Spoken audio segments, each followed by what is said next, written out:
Hello good evening everyone, स्वागत है आप सभी का आपके प्यारा सा यूट्यूब चैनल साइंस संग्रह में। कैसे हो आप सभी? तो आज बहुत ही शानदार क्लास होने वाला है। हिंदी व्याकरण आज हम लोग करने वाले हैं। हिंदी व्याकरण का एक टर्म आता है अलंकार। बहुत बच्चों को कंफ्यूजन तो ये रहता है कि अलंकार हम लोग को पढ़ना है या नहीं। तो मैं आपको कंफर्म कर दूं कि आपकी पाठ्य पुस्तक में अलंकार पढ़ना है और अलंकार से कई बार ऑब्जेक्टिव क्वेश्चन एग्जाम में पूछे जा चुके हैं। तो स्टार्ट करते हैं हम लोग, लेकिन स्टार्ट करने से पहले आप लोग प्लीज एक बार कंफर्म कर देंगे कि क्या हमारी आवाज आप तक अच्छे से पहुंच रही है कि नहीं। फटाफट से एक बार सब कोई कंफर्म कर देंगे। ऑडियो क्लियर है या नहीं प्लीज।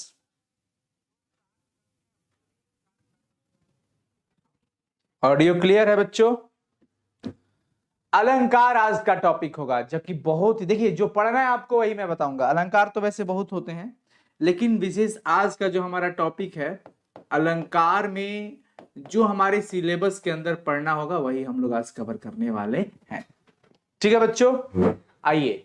अलंकार शब्द का अर्थ क्या होता है? अलंकार, अपने कई ऐसे दुकान का नाम सुना होगा जो ज्वेलर्स होते हैं। अलंकार ज्वेलर्स पटना में भी है, कई जगहों पे होता है। अलंकार ज्वेलर्स का नाम आपने सुना होगा। अच्छा, अलंकार का मतलब हो जाता है जेवर, गहने। अलंकार का जो अर्थ होता है वो क्या होता है? गहने और जेवर। सिंपल। आप स्त्रियों को देख लो, स्त्रियां तभी सुंदर ज्यादा दिखती है जब वो जेवरें पहनती है। यानी कि जब वो जेवर लगाएंगी तब उनका रूप सुंदर हो जाता है, और कई लोग तो फिर उन पे फिदा भी हो जाते हैं। मतलब कहने का अर्थ ये है कि जो रूप की शोभा को बढ़ाता है वो जेवर है। जो रूप की सुंदरता को, हालांकि इंसान नर की अगर हम बात करते हैं, पुरुषों की बात करते हैं, तो ये बिना जेवर के ही स्मार्ट दिखते हैं। लेकिन स्त्रियों की जहां तक बात आती है तो स्त्रियां अपने रूप की सुंदरता को बढ़ाने के लिए जेवर का, आभूषण का, गहने का इस्तेमाल करती है। बुरा मत मानना, सब पढ़ाई चल रही थी ठीक है ना? तो उसी प्रकार से कविता की भी सुंदरता को बढ़ाई जाती है। आप कई ऐसे कविता पढ़ते हैं जिसको पढ़ने में अगर लय के अनुसार पढ़ते हो तो बड़ा ही सुंदर, अच्छा लगता है पढ़ने में। आपका मन भी मतलब करता है कि हाँ और अच्छा रहता, मतलब और कविता रहता तो मैं और पढ़ता। तो कविता और कहानी वगैरह हो गया। गद्य और काव्य में यही डिफरेंस हो जाता है कि गद्य जो होता है उसमें अलंकार की कोई मतलब नहीं रहता है। ठीक है ना? सबसे ज्यादा अलंकार का जो संबंध होता है वो कविताओं से होता है। समझ गए? तो गद्य और काव्य, पुरुष स्त्री। तो पुरुष मतलब गद्य, उसको कोई अलंकार अलंकार की कोई जरूरत नहीं है। लेकिन स्त्री अर्थात कविता से हम इसका संबंध दर्शा करके पढ़ते वक्त समझ लेंगे आसानी से। तो बच्चों यहां पर जो मेन बात यह है कि जो स्त्रियों के रूप की सुंदरता को बढ़ाता है वो जेवर है, गहना है, आभूषण है। तो जो कविताओं की सुंदरता को बढ़ाता है वो क्या है? वही जेवर है, अलंकार। कविताओं को भी जेवर पहनाना पड़ता है, गहने पहनना पड़ता है, आभूषण से उनको सजाना पड़ता है। कैसे सर? आप किसी भी कविता को पढ़ो, बहुत ऐसी कविताएं होती है जो तुकधारी होती है, तुक होता है उसमें। आप पढ़ोगे तो कई अक्षर आपको एक समान मिलते हैं। चारु चंद्र की चंचल किरणें, है ना? आपने पढ़ा होगा ये सब चीजें। आप चंदू की चाची की चम्मच वाला ये भी देखो, मतलब रिपीटेटिव वर्ड, शब्द भी वैसे होते हैं जो काफी अच्छे होते हैं। तो सिंपल वर्ड में मैं ही आपको ये बता दूं कि जो कविता की सुंदरता को बढ़ाता है, जो काव्य की शोभा को बढ़ा देना, वही क्या होता है बच्चों? अलंकार कहलाता है। क्या कहलाता है? अलंकार। अभी एक चीज मैं आपको बता दूं, हमारी क्लासेस पर्सनली अभी कम आ रही है यूट्यूब पर। ठीक है ना? इसके पीछे वजह है कि आर्ट्स के बच्चों के लिए जो वर्क चल रही है, तो विद इन, मैं क्या बताऊं, इस वीक में हम लोग लॉन्च करने जा रहे हैं आर्ट्स का क्लास। आर्ट्स का क्लास इस वीक के एंड तक लॉन्च हो जाएगा। तो आप सभी आर्ट्स के बच्चों के इंतजार की घड़ी अब समाप्त होने वाली है बहुत ही जल्द। उसी के पीछे थोड़ा सा हमारी व्यस्तता बढ़ गई है, जिसके वजह से केमिस्ट्री की क्लासेस अभी पेंडिंग में चल रही है, लेकिन वो भी हो जाएगा, टेंशन मत लेना सब कोई। तो हम अलंकार क्या कहेंगे? जो काव्य की शोभा को बढ़ाता है। अंत तक जरूर रहना। आपके पाठ्य पुस्तक में दिगंत भाग 2 में, बिहार बोर्ड के बच्चों के लिए मैं बता रहा हूं, वैसे तो कोई भी बोर्ड के बच्चा पढ़ सकता है समझने के लिए, लेकिन बिहार बोर्ड के बच्चों के लिए आज दिगंत भाग 2 में जितने अलंकार है ना सब करवा के रहूंगा। अब सब कोई रहना और अलंकार का टेंशन आज खत्म। पढ़ेंगे वही जो आपकी सिलेबस में है एग्जाम के लिए। जो काव्य की शोभा को बढ़ाता है, समझिएगा, जो काव्य की शोभा को बढ़ाता है, जो काव्य की शोभा को बढ़ाता है उसे उसे अलंकार कहते हैं। क्या कहते हैं बच्चों? अलंकार कहते हैं। अब ये कैसे होगा सर? इसका मतलब अभी तक पूरा समझ में नहीं आया, थोड़ा सा समझाइए। चलिए टेंशन मत लीजिए, संतोषम परम सुखम सब समझ जाइएगा, सब समझ जाइएगा। अभी फोकस करेंगे यहाँ पढ़ाई पर, बाकी की बातें प्लीज ना करें, यहाँ पे फोकस करें। जो काव्य की शोभा को बढ़ाता है वो क्या है? रघुपति राघव राजा राम, पतित पावन सीताराम। कितना अच्छा लगा, रघुपति राघव राजा राम। इसमें यूनिक चीजें ये है कि सबका प्रथम अक्षर र है। भाई कितना सुंदर हो गया। कविता की सुंदरता जो है बच्चों वो बढ़ जाती है। कविता की सुंदरता क्या हो जाती है? बढ़ जाती है। कविताएं की सुंदरता को बढ़ा दिया गया किसकी वजह से? अलंकार का वजह से। रघुपति राघव राजा राम, र र र सब आ गया। पतित पावन, पतित पावन प प। तो कई ऐसी चीजें होती हैं, तो सिंपल समझ गए। अब अलंकार कविता की सुंदरता को किस प्रकार बढ़ाता है बच्चों? तो उसको पढ़ने में रुचि ला देता है। तुक वाली चीजों को, जैसे आप गाना सुनते हो तो उसके लास्ट के जो लय होते हैं, तुक होते हैं ना, वो एकदम सिमिलर होते हैं, है ना? तो उसी प्रकार से यहां पर अगर हम बात करें कि आखिर अलंकार किस प्रकार कविता की शोभा को बढ़ाता है, तो सबसे पहली बात यह आती है कि अलंकार जो होता है कविता को पढ़ने में रुचिकर बना देगा, आनंदित बना देगा। अब सिंपल देखिए बच्चों, अगर तेल मसाला मिला करके खाना मिले तो बड़ी आनंद आता है खाने में। अगर कोई बगल में पड़ोसी या घर में कोई किसी का देहांत हो जाता है तो 10 दिनों का जो सफर होता है बड़ी कठिन होता है। ऐसा लगता है हम हिमालय पर्वत पे चढ़ रहे होते हैं, उतना कठिन संघर्ष रहता है 10 दिनों का। जब कोई आसपास में डेथ कर जाए और वो बिना तेल मसाले का जो भोजन आता है ना, बड़ा ही अजीब सा लगता है वो। तो कहने का मतलब है, फिर सिंपल, सब्जी खाओ बिना नमक के सब्जी खा लो, चाय पी लो बिना चीनी के खा लो, मतलब पी लो। तो इस बात को समझना है, बिना नमक का सब्जी अच्छा नहीं लगता, बिना चीनी का चाय भी अच्छा नहीं लगता, और बिना सीरे का रसगुल्ला भी अच्छा नहीं होता। तो बच्चों बिना अलंकार की कविता भी सुंदर नहीं दिखता। कविता को अगर पढ़ने में आनंदित बनाना है तो उसके लिए अलंकार की जरूरत पड़ेगी। अलंकृत वर्ड का, शब्द का इस्तेमाल करना पड़ता है। पढ़ने में रुचिकर बना देगा, पढ़ करके आपको अच्छा लगेगा। उसका अर्थ भी देखिए। अब सुंदरता जो है वो 2 रूपों में हो जाती है। इंसान पे अगर हम इसको देखें, अगर हम इंसान पे देखते हैं बच्चों, तो इंसान भी यार कई ऐसे होते हैं जो दिखने में सुंदर भी होते हैं और दिखने में सुंदर भी नहीं भी होते हैं, लेकिन दोनों की अलग अलग विशेषताएं हैं। कुछ लोग ऐसे होते हैं जो कर्कश होते हैं, दिखने में बड़ी ही सुंदर होते हैं, आप सोचोगे यार बड़ा प्यार से बोलेंगे, भले ही पर्सनालिटी अच्छी है, हैंडसम है, चेहरा अच्छा दिख रहा है, रूप सुंदर है, चमड़ा गोरा है, लेकिन व्यक्तित्व भाव देखिए, विचार देखिए तो कचड़ा है। तो वो एक सुंदरता सिर्फ देख करके, चेहरे को देख करके हो गई। और दूसरा देख रहे हैं ऐसा कि चेहरा तो उतना सुंदर नहीं है, लेकिन विचार इतना सुंदर है कि उनके लाखों करोड़ों फैंस हो जाते हैं। तो दोनों की अलग अलग विशेषताएं हो जाती है। एक वो जो भैया देखने में सुंदर तो जरूर है, चेहरे से गोरा है, एकदम खूब बढ़िया पर्सनालिटी है, लेकिन 2 शब्द बात कीजिएगा तो कर्कश है एकदम। उसके आवाज से आपको नफरत हो जाएगा, आपको अच्छा नहीं लगेगा, यार कैसा आदमी है ये। तो एक वो हो गया, देखने में सुंदर लगा सिर्फ, और इधर अंदर गए तो पता चला यार ये तो देखने में सुंदर नहीं है, लेकिन कितना विचार अच्छा है इसका, ये तो इंसान कमाल का इंसान है। भाई वही चीजें यहां पर होने वाली होती है। कई ऐसे अलंकार होते हैं ना जो केवल अलंकार जो होता है ना, ये कविता की शोभा को बढ़ाता है, पर शोभा को 2 रूपों में बढ़ाया जा सकता है। कैसे? एक शब्द के द्वारा, एक शब्द के द्वारा और दूसरा अर्थ के द्वारा, अर्थ के द्वारा। चारु चंद्र की चंचल किरणें खेल रही थी जल थल में। हाँ? रघुपति राघव राजा राम पतित पावन सीता राम। ये सब क्या है? अलंकार डाला गया है इसमें। आपके पाठ्य पुस्तक में मलिक मोहम्मद जायसी जी, तुलसीदास जी के पद देखिए, सूरदास जी का पद देखिए, जयशंकर प्रसाद जी की कविता को देखिए, विनोद कुमार शुक्ल की कविता को देखिए, नाभादास जी की कविता को देखिए, सारे कविता, ज्ञानेंद्र पति जी की कविता को देखिए बच्चों, उसके अंदर अलंकार है और वहां से क्वेश्चन पूछा जाएगा और आप अगर नहीं बता पाओगे तो बड़ा अफसोस की बात है। आइए, अलंकार पढ़ना होता है और बहुत ही आसान शब्दों में सिखाने का प्रयास किया जाएगा हमारे द्वारा, शब्द के द्वारा और एक अर्थ के द्वारा। मैं शब्द वाला आपको दिखाया कि शब्द देख करके अच्छा लगेगा, एक होता है कि शब्द को देख करके अच्छा लगता है ना, और एक होता है कि जब अर्थ के जाओगे अर्थ में तो अर्थ वाला बड़ा अच्छा लग जाता है। तो शब्द अलंकार अलग हो जाते हैं, अर्थालंकार अलग हो जाते हैं। तो हम लोग विशेषतः अलंकार को दो भागों में बांट देते हैं।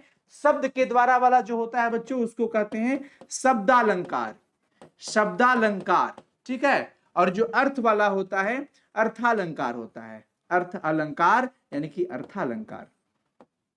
अब देखिए, कुछ लोगों का ऐसा भी मानना है कि कई ऐसे कविता की पंक्तियां होती है जिसकी सुंदरता अर्थ के द्वारा और शब्द दोनों के माध्यम से होता है, तो वो हमारा उभयालंकार कहलाता है।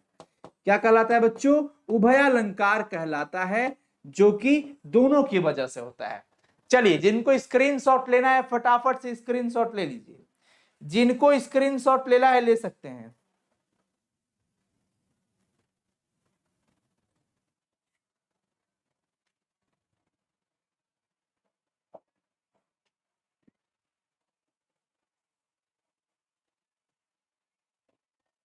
चलिए, ले लिए सभी कोई, आगे बढ़े। फिर शब्दालंकार, जो शब्द के माध्यम से, आप देखो ना इधर, चारु चंद्र की चंचल किरणें खेल रही थी जल थल में। शब्द को देख करके आपको इतना अच्छा लग रहा है, चारु चंद्र, च च चंचल, च च मतलब अच्छा लग रहा है, जल थल खेल, खेल रही थी जल थल में, मतलब अच्छा लग रहा है, तुक जैसा दिख रहा है। रघुपति राघव राजा राम, अर्थ पे मत जाओ, शब्द को देखो, मजा आ रहा है। रघुपति राघव राजा राम पतित पावन सीता राम, शब्द को देख करके ही अच्छा लग जाता है। तो जिसकी सुंदरता शब्द के माध्यम से होती है उसको शब्दालंकार कहते हैं। अब आपको पता है कि शब्द वर्ण से मिलकर के बना होता है, शब्द किससे मिलकर के बना होता है? वर्ण के माध्यम से बना होता है। शब्द अलंकार कई प्रकार के हो जाते हैं बच्चों। अनुप्रास अलंकार, उसका जो भेद होता है, अनुप्रास हो जाता है, यमक अलंकार हो जाता है, श्लेष अलंकार हो जाता है, पुनरुक्ति अलंकार हो जाता है, वक्रोक्ति अलंकार हो जाता है। लेकिन आपको इसमें से दो ही पढ़ना है, जो आपके सिलेबस के क्वेश्चंस है वही मैं आपको पढ़ाने वाला हूं। पूरा अलंकार तो आप एक समय आने पर पढ़ ही लीजिएगा, हमारे पूरा 2021 का वीडियो देख लीजिएगा, उसमें भी है पूरा अलंकार। लेकिन आज मैं आपको बताने वाला हूं सिर्फ आपके सिलेबस का अलंकार, जिसमें हम लोग मुख्यतः शब्द अलंकार क्या है भाई, मैं आपको बताया, जिस कविता की सुंदरता शब्द के माध्यम से बढ़ाई जाए, शब्द के माध्यम से, शब्द को जो इंसान दिखने में ही सुंदर लगा वो शब्दालंकार है, और जिसके अंदर की अच्छाइयों से अगर आपको सुंदर लगा वो अर्थालंकार है। क्या है वो? अर्थालंकार है। लेकिन हम तो अभी शब्द अलंकार की बात कर रहे हैं बच्चों, अर्थात जिसकी शोभा शब्दों के माध्यम से हो। अब इसमें शब्द अलंकार के जो भेद हो जाते हैं वो कौन कौन से? अनुप्रास अलंकार, सुनिएगा, सुन तो लो, कम से कम नोट भी करना हो तो नोट भी कर लेना। अनुप्रास अलंकार, श्लेष अलंकार, यमक अलंकार, पुनरुक्ति अलंकार और वक्रोक्ति अलंकार। इसमें से हमें दो पढ़ना है। जो सबसे पहला होगा अनुप्रास अलंकार, अनुप्रास अलंकार, और दूसरा हमारे पास होने वाला है बच्चों पुनरुक्ति अलंकार। क्या? पुनरुक्ति अलंकार। अलंकार अनुप्रास, पीछे जो आ रहा हो, मतलब सिंपल देखो, जो बार बार वर्ण आएगा, बार बार, अगर बार बार वर्ण आ रहा हो तो समझ जाना कि वो अनुप्रास है। बस फोकस करना, और आज दिगंत भाग 2 का खेल ही खत्म कर देते हैं आपका अलंकार का। अगर मैं आपसे कह दिया कि जल थल जो यहां पर देख रहे हैं, जल थल वो कौन सा अलंकार है। ऐसे ही पूछता है एग्जाम में, ऑब्जेक्टिव पूछेगा आपसे, अलंकार की परिभाषा ये सब कुछ नहीं पूछा जाएगा आपसे, बस ऑब्जेक्टिव पूछा जाएगा। तो आप देखिए किसी भी शब्द में ये जो स्टार्टिंग वाला आप वर्ण देख रहे हैं, ये प्रारंभिक वर्ण है, ये लास्ट वाला अंतिम वर्ण है। अगर बीच में कोई आ जाए तो मध्यम वर्ण हो जाता है। भाई मोरे, अगर पहला पहला से मैच कर जाए, लास्ट वाला लास्ट से मैच कर जाए, या मध्य वाला मध्य से मैच कर जाए, समझ जाना वो पक्का अनुप्रास अलंकार है। क्या है? अनुप्रास अलंकार। अब देखो ना, इसमें ल और ल अंतिम वर्ण मैच कर गया, मिल गया, तो ये अनुप्रास अलंकार है। क्या है बच्चों? अनुप्रास अलंकार है। ध्यान रखिएगा सभी कोई। चारु चंद्र, चारु चंद्र, च देखिए पहला पहला मिल रहा है, तो अनुप्रास समझ में आ रहा है ना? अनुप्रास समझ में आ रहा है। अब इसके कई सारे एग्जाम्पल्स हम लोग करने वाले हैं, कई सारे एग्जाम्पल्स करेंगे। अनुप्रास में ध्यान रखिएगा, प्राथमिक वर्ण से मिलेगा, अंतिम वर्ण से मिलेगा, और मध्यम वर्ण अगर होगा तो वो मध्यम से मिलेगा, तो वो हमारा कहलाता है बच्चों अनुप्रास। इसका मतलब पीछे ही आना, बार बार रिपीटेड होना, बार बार वही वर्ण आएगा। कली कराल, देखिए ना जरा, कली कराल दुकाल दारुन, तुलसीदास जी के पद में एक शब्द है कली कराल। अब आप जरा गौर से देखना बच्चों, ये हो गया हमारा प्रथम वर्ण, कली कराल, क ल, देखिए प्रथम से अंतिम से मिल रहा है, पक्का हो जाएगा अनुप्रास अलंकार। एकदम शानदार ट्रिक है। प्रथम मध्यम मध्य अंतिम मिला दो ना, पहला का पहला से मिला दो, अंतिम का अंतिम से मिला दो, और बीच वालों को बीच से मिला दो, अगर सेम हो गए अनुप्रास अलंकार। कली कराल दुकाल दारुन, द मिल गया बच्चों, वो कहलाता है हमारा अनुप्रास अलंकार। चलिए फटाफट से एक बार सभी कोई बच्चे बता देंगे क्या अनुप्रास अलंकार समझ में आ गया? अभी प्रैक्टिस भी करवाऊंगा, अंत तक जरूर बने रहिएगा हमारे साथ, टेंशन मत लीजिए। ये मत सोचो कि सर आप 2-3 दिन पर आते हैं, कहीं ना कहीं कुछ समस्या है, तभी तो आप ही लोग के लिए हो रहा है सर। आर्ट्स के बच्चों के लिए फाइनली सब कुछ, मतलब बस अभी कुछ नहीं है। आगे बताइए, अनुप्रास अलंकार आप सभी को क्लियर हो गया क्या?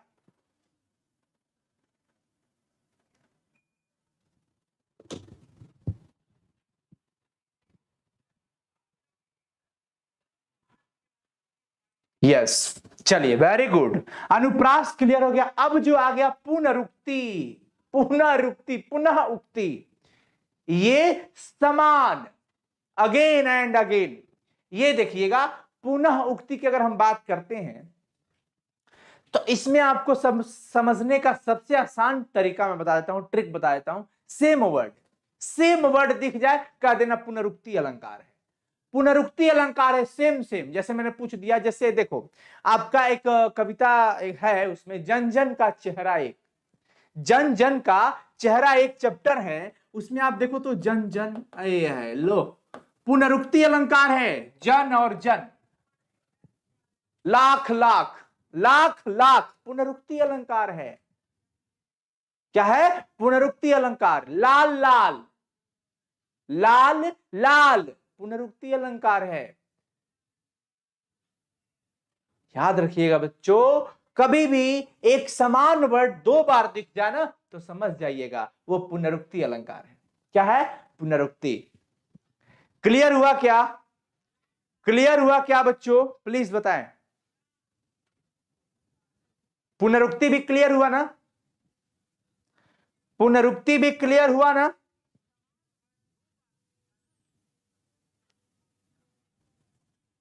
यस, जी हां, अभी प्रैक्टिस होगा तो और मजा आ जाएगा। अब देखिए, अगर हम अर्थालंकार में चलते हैं तो अर्थ में जाना पड़ेगा, जो अर्थ के माध्यम से सुंदरता को बढ़ाता है। किसके माध्यम से? अर्थ के माध्यम से। अब अर्थ के माध्यम में जरा गौर कीजिएगा, जो आपके सिलेबस में मुख्यतः है, हम अगर अर्थालंकार की बात करते हैं, किसकी बात कर लेते हैं? अर्थालंकार। ये भी कई प्रकार के होते हैं, बहुत होते हैं। इसके जो भेद होते हैं ना बहुत ही ज्यादा होते हैं, लेकिन इसमें भी हम दो ही पढ़ते हैं। कितने पढ़ना है? दो पढ़ना है। सिमिली एंड मेटाफर जो आप अंग्रेजी में पढ़ते हैं ना, इसमें हम मुख्यतः यहां पर जो बात करने वाले हैं, मेनली मुख्यतः हम दो ही पढ़ेंगे। कौन कौन सा? उपमा अलंकार और एक पढ़ते हैं रूपक अलंकार। सिमिली एंड मेटाफर, उपमा अलंकार और रूपक अलंकार देख लो, कभी दिक्कत नहीं होगा इसके बाद जो भी अलंकार आप में पूछे जाएंगे।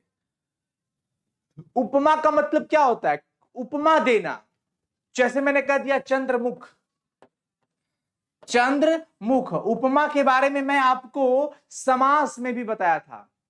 भाई मुख चंद्रमा के समान है। चंद्रमुख का मतलब क्या है? कि मुख किसके जैसा है? चंद्रमा के जैसा है।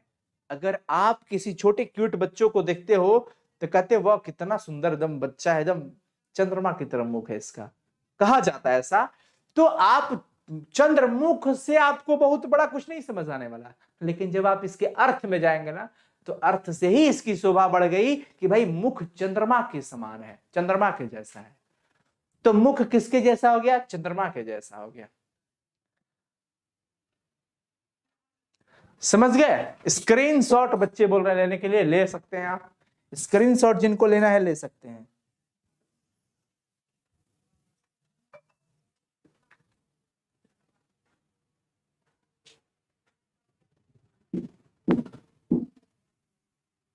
ले लो, फटाफट से ले लो। ले लिए? चलिए,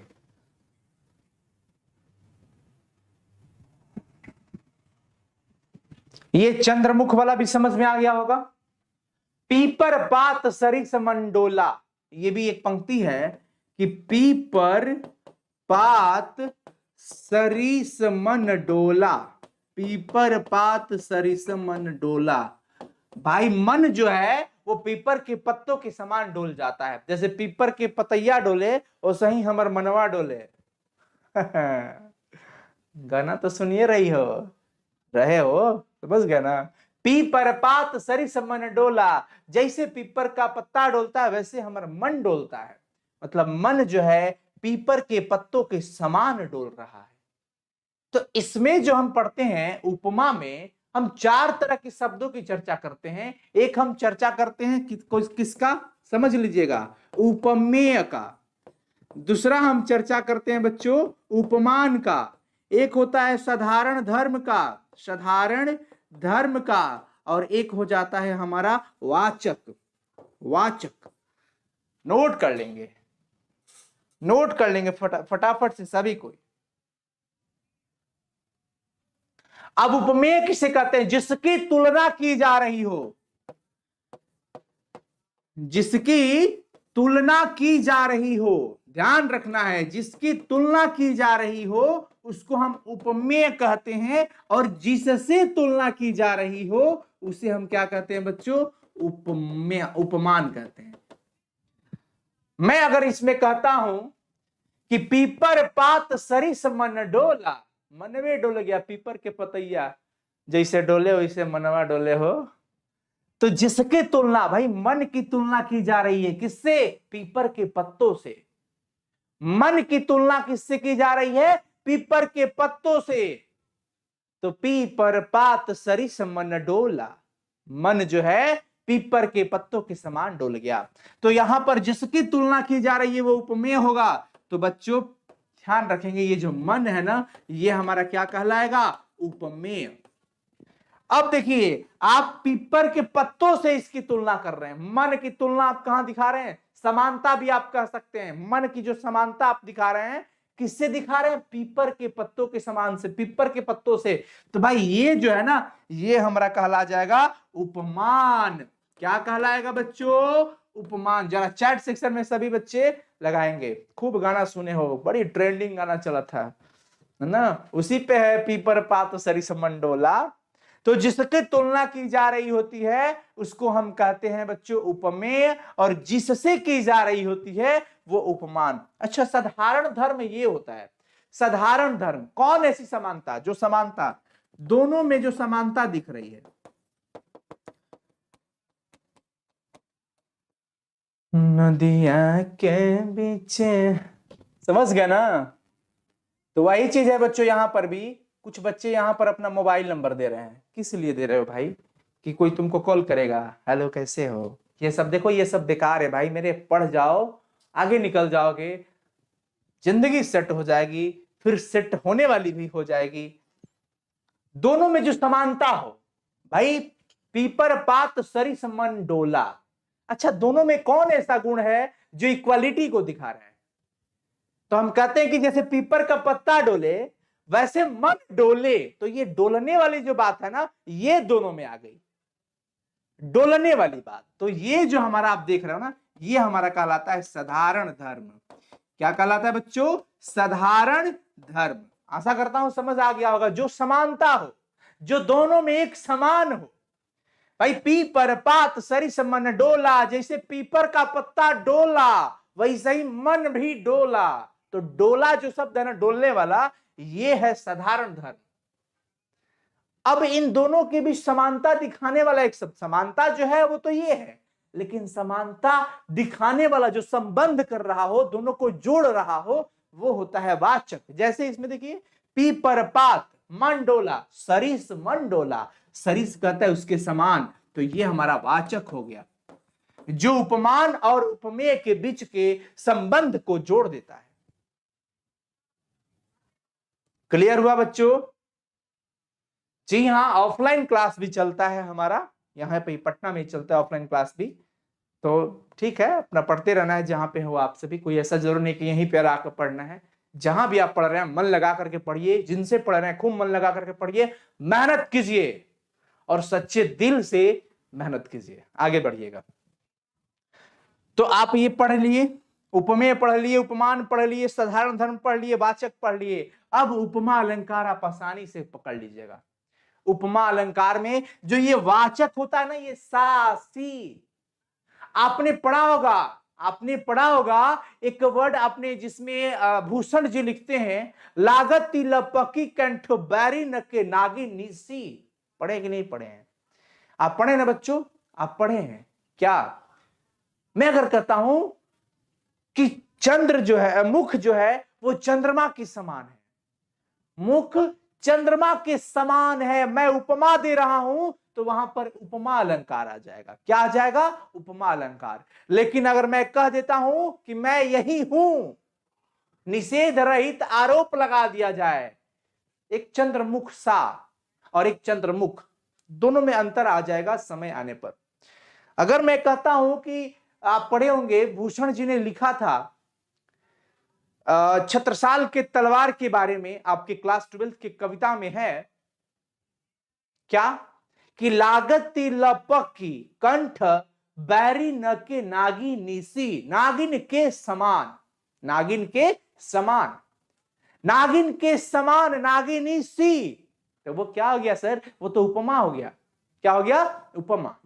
उपमा की अगर पहचान करना हो बच्चों, तो सा सी, समान, सदृश, इस तरह के शब्द जरूर उसमें उपस्थित होते हैं, ध्यान रखिएगा। सा सी सम सरिस सदृश, सा सी सम सरिस सदृश, ये शब्द वर्ड अगर आपको दिख जाए तो फटाफट से उपमा अलंकार लगा दीजिएगा। लागत लपकी कंठ बैरी न के नागिनी सी, सी आ गया ना, उपमा अलंकार है। सी आ गया तो कौन सा अलंकार हो गया? उपमा अलंकार। मैं उषा सी ज्योति रेखा, जयशंकर प्रसाद जी अपनी कविता उषा में लिखते हैं कि मैं उषा सी ज्योति रेखा, मैं उषा सी ज्योति रेखा, उषा सी, सी आ गया ना, उपमा अलंकार। सा दिख जाए, सी दिख जाए, सम दिख जाए, सरिस दिख जाए, सदृश दिख जाए, ईव दिख जाए, तो बच्चों उसे उपमा अलंकार कह दीजिएगा। क्या कह दीजिएगा? उपमा अलंकार। एक बार क्वेश्चन हुआ आपसे कि बता दीजिए फटाफट से, उपमा अलंकार समझ में आया क्या? उपमा अलंकार समझ में आया क्या फटाफट से?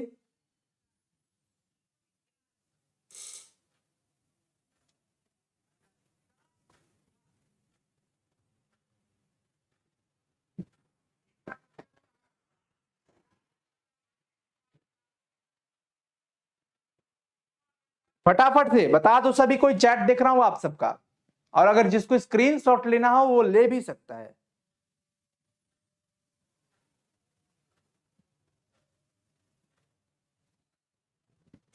हो गया क्या? यस, वेरी गुड, समझ गए। तो सा सी सी अगर दिख जाए, है ना, तो आप समझ जाइएगा। पड़ी थी बिजली सी विकराल, लपेटे थी गंध जैसे बाल। पड़ी थी बिजली सी विकराल, बिजली सी विकराल, लपेटे थी घन जैसे बाल, घन जैसे बाल। जरा देखो तो बताओ इसमें तो पड़ी थी बिजली सी विकराल। अब बताइए कौन सा अलंकार है, फटाफट से सभी बच्चे बताएं कौन सा अलंकार है बच्चों। अच्छा, वाचक, वाचक में दिक्कत हो रहा है, मैं फिर से बता देता हूं वाचक में क्या लिखना है। वाचक में आप ये लिख सकते हैं कि उपमान और उपमेय के बीच जिन शब्दों के द्वारा संबंध दिखाया जाता है, जो समानता वाले शब्द होते हैं, जो समानता होती है वो नहीं, समानता दिखाने वाले शब्द जो होते हैं वो वाचक कहलाते हैं। इसमें हमारे पास आ जाएगा सा हो जाए, सी हो जाए, सम हो जाए, सरिस हो जाए, सदृश हो जाए, ईव हो जाए, वो सब अगर आपको दिख जाए ना तो समझ जाना वो उपमा अलंकार है। तो यहां पर भी मेरे प्यारे बच्चों ये उपमा अलंकार है। कौन सा अलंकार है? उपमा अलंकार है। और एक हो जाता है बच्चों रूपक अलंकार। रूपक अलंकार जो तुरंत उस पे अपना उसी पर डाल देता है आरोप, ठीक है ना, आरोप डालता है कि मैं ही वो हूं और कुछ नहीं, मैं ही हूं। भक्ति सुधा, भक्ति ही सुधा है, भक्ति सुधा सी नहीं। अगर दे दिया भक्ति सुधा सी मतलब भक्ति अमृत के समान, तो भैया ये रूपक अलंकार नहीं, ये उपमा अलंकार हो जाएगा। मैं ट्रिक बता रहा हूं आपको पकड़ने का। अगर लिखा गया है भक्ति सुधा और एक लिखा जाए भक्ति सुधा सी, जरा गौर कीजिएगा, ये 1 नंबर 2 नंबर। मैं आपसे पूछता हूं बच्चों कि इसमें कौन उपमा अलंकार है, क्या बताओगे? 1 है या 2 है?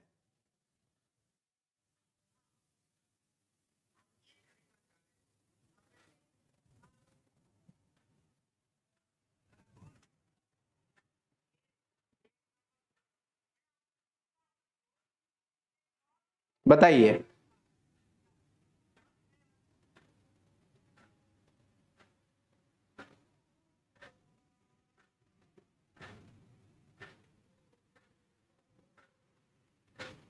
जी हाँ, वेरी गुड, बहुत ही बढ़िया। ये 2 नंबर वाला जो है ना यही उपमा होगा, 2 नंबर वाला भक्ति सुधा सी 2 नंबर वाला उपमा होगा। लेकिन कहा जाए कि भक्ति ही सुधा है उपमेय पर, जब उपमान का निषेध मतलब कहा जाए निषेध रहित आरोप लग जाए, भक्ति सुधा, भक्ति ही सुधा है और भक्ति ही अमृत के समान है। उपमेय पर उपमान भारी पड़ रहा है। तो आप देखो, बस अब प्रैक्टिस कर लेते हैं हम लोग, प्रैक्टिस जैसे ही हो जाएगा आपको समझ भी आ जाएगा। ये सारी चीजें मैं आशा करता हूं प्रैक्टिस के ऊपर डिपेंड करता है, जितना ज्यादा प्रैक्टिस कर लोगे उतना ही मजेदार हो जाएगा ये। तो ये 4 अलंकार क्लास 12 के बच्चों के लिए बहुत इंपॉर्टेंट होता है। कौन कौन सा? अनुप्रास अलंकार, पुनरुक्ति अलंकार, उपमा अलंकार और यमक अलंकार। इतने में ही आपकी क्लास 12 समेटा जाएगा अच्छे से। तो क्या आप सभी कोई प्रैक्टिस करने के लिए रेडी हो? रूपक हो या उपमा हो या अनुप्रास हो या पुनरुक्ति हो, सब समझ आ गया है। अब प्रैक्टिस कर लोगे तो बाकी की जो चीजें नहीं समझ आई है वो भी समझ आ ही जाएगा।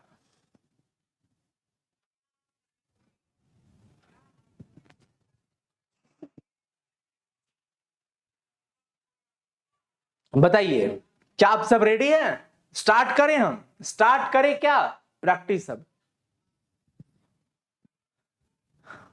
यस, सभी बच्चे रेडी हैं? तो आइए फिर तहलका मचाइए, एक एक वर्ड को देखना। देखिए यहां पर स्टार्ट होता है आपका कंवल कुसुम फूले, कौन सा अलंकार है? आप सभी को चैट सेक्शन में बताते चलिएगा।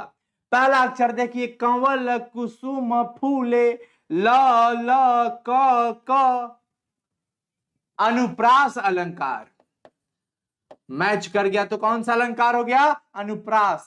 नर नारी, न न र र, प्रथम वर्ण से अंतिम वर्ण से मिलते जा रहा है बच्चों, अनुप्रास अलंकार। ओह, इधर देखिए सूर श्याम, स स, ये भी हमारा क्या हो जाएगा? अनुप्रास। और अगर नहीं विश्वास है ना कि ये आता एग्जाम में, तो जाकर के क्वेश्चन बैंक उठा करके देखिए, कई बार ये क्वेश्चन अलंकार वाले पूछे गए हैं। आप अपना दिगंत भाग 2 का कविता उठा करके देखिए और भाषा की बात में जाकर के देखिए, उसमें भी अलंकार पूछा हुआ है हर पाठ के अंदर। तो इसलिए मैंने सोचा कि जो आपके क्लास 12 का कविता के अंदर जो भी पढ़ने हैं अलंकार, कम से कम वो जरूर आपको बताया जाए। समझ गए बच्चों? अब देखिए, कछुक खात कछु धरनि गिरावत, सूरदास जी ने लिखा है भगवान श्री कृष्ण के बारे में कि श्री कृष्ण जी नंद के गोद में बैठ करके खाना खा रहे हैं, भोजन कर रहे हैं। कछुक खात कछु धरनि गिरावत, कुछ खा रहे हैं, कुछ धरती पर गिरा रहे हैं। त कछुक खात, क छ छ, समझिएगा, त मिल रहा है इसमें, र भाई मोरे, प्रथम से मिल रहा है, अंतिम से भी मिल रहा है। कोई ऐसा नहीं जरूरी कि सबका मिले, सब एक दूसरे से अलग अलग रूपों में संबंधित होते हैं, फिर भी देखिए ना, है ना, सब मैच कर रहा है। तो बच्चों ये भी हमारा क्या होगा? अनुप्रास अलंकार है। समझिएगा, बरी बरा बेसन बहुभातिनी, ब ब ब ब र न अनुप्रास अलंकार हो जाएगा। कौन सा अलंकार होगा? अनुप्रास अलंकार। सब कोई चैट सेक्शन में बच्चों लगाते चलो, कोई भी बच्चा वापस बिना प्रैक्टिस नहीं जाना चाहिए, और वैसे भी जाने वालों को कोई रोक नहीं सकता। रटत रिहा आरी और न र, समझिएगा, आ र, प्रथम से अंतिम से मौका जैसा मिल रहा है वैसा लगाते चलना है बच्चों, मौके का फायदा उठाइए। और ये आपका हो गया अनुप्रास अलंकार। कली कराल, क ल, ये भी हमारा क्या हो जाएगा बच्चों? अनुप्रास अलंकार। दुकाल दारुन, द, देख रहे हैं? तो ये हमारा क्या हो जाएगा? अनुप्रास अलंकार। इधर देखिए, कुभाति कुसाजू, तुलसीदास जी के पद में है। मैंने सारा वर्ड आपका निकाल दिया ताकि आपको परेशानी ना हो। अगर आप चाहें तो इसका स्क्रीनशॉट भी ले सकते हैं।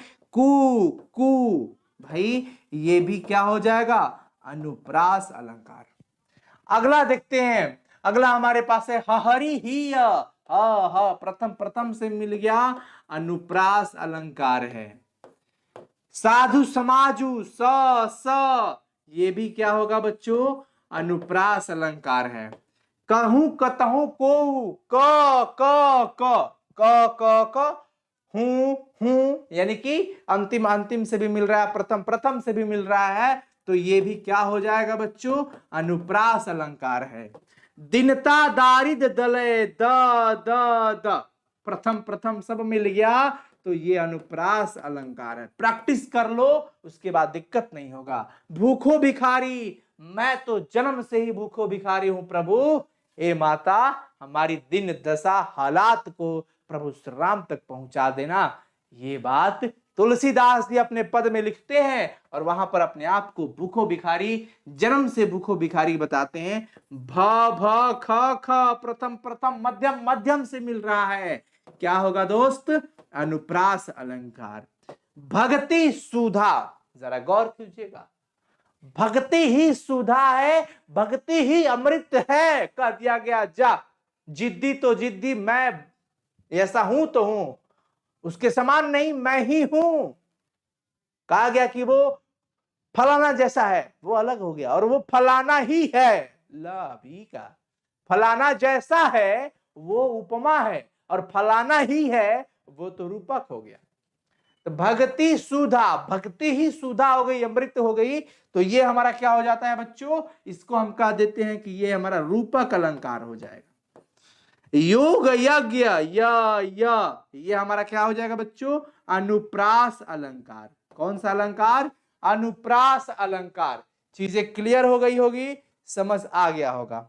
दान भजन बीनु तुच्छ दिखाए, ये नाभादास जी कबीर की बातों को लिखते हैं। देखिएगा, द तो नहीं है, न दान भजन बीन, तो ये भी क्या हो जाएगा दोस्तों, अनुप्रास अलंकार। जन्म कर्म, जन्म कर्म, लो पकड़ते जाओ, अब तो मुझे कुछ कहना नहीं है, तुम सब बना लोगे। कौन कवि है जो नहीं सिर चालन करे, नाभादास जी सूरदास जी के बारे में बड़प्पन लिखते हुए कहते हैं क्या, कि भाई उनकी कविता को सुन करके तो सभी सिर चालन करते हैं। सूर कवित सुन कौन कवि जो नहीं सुर चालन करे, तो यहां पर कौन कवि में कौन सा अलंकार है, क अनुप्रास अलंकार।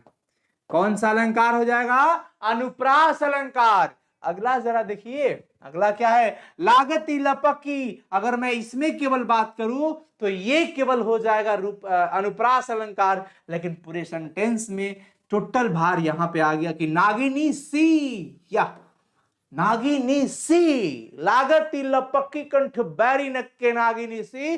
भूषण जी छत्रसाल के तलवार के बारे में बखान करते हुए लिखते हैं कि लगता है कि छत्रसाल की तलवार, लगता है कि बैरिन के कंठ को लपक करके नागिन के समान मार डालेगी, खत्म कर डालेगी।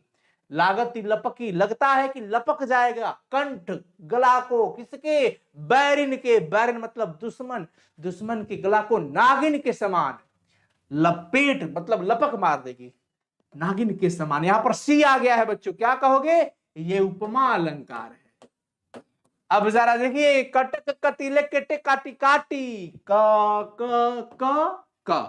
ट ट ट, प्रथम प्रथम से, मध्य मध्यम से, अंतिम अंतिम से मिलने लगा, क्या कहोगे, अनुप्रास अलंकार। कौन सा अलंकार, अनुप्रास अलंकार। अगला है कलिका सी किलकी। अब मैं ये आप लोगों से पूछ रहा हूं कि ये वाला कौन सा अलंकार है, जरा झट दे बता दो, झट मतलब जल्दी से बता दो, फटाफट बता देंगे सभी बच्चे।